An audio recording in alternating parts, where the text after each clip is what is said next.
নমস্কাৰ। আকৌ এটা সৰু কথা লৈ আপোনালোকৰ ওচৰত আহিলোঁ। আচলতে আমি সুন্দৰকাণ্ড পঢ়িব লাগে।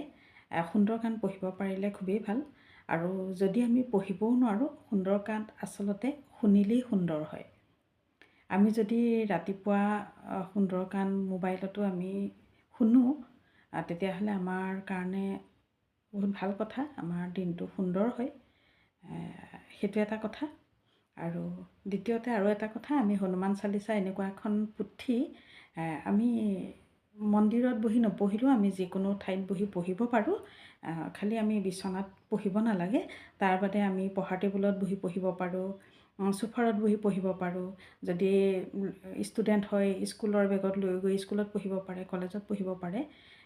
এনেকুৱা কোনো শাস্ত্ৰই নাই হনুমান চালিচাৰ দৰে যিকোনো ঠাইত পঢ়িব পৰা যায়।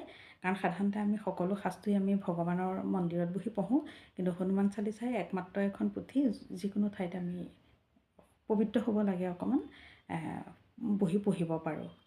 আমি ক'ৰবাত গাড়ীত গৈ থাকিলেও আমি পঢ়িব পাৰোঁ। যিকোনো ঠাইত আমি যেতিয়া শুভ কামত যাওঁ, আমি লগত লৈ যাব পাৰোঁ। তেনেকুৱা এটা কথা অকণমান আপোনালোকৰ লগত শ্বেয়াৰ কৰিলোঁ। সকলোৱে জানে, সকলোৱে কৰেই, তথাপিও মোৰ মনৰ ভাৱটো সকলোৰে আগত প্ৰকাশ কৰিলোঁ। আৰু সকলো সুস্বাস্থ্যৰে থাকক, মংগলে থাকক। আৰু আজি আপোনালোকৰ পৰা বিদায় ল'লোঁ।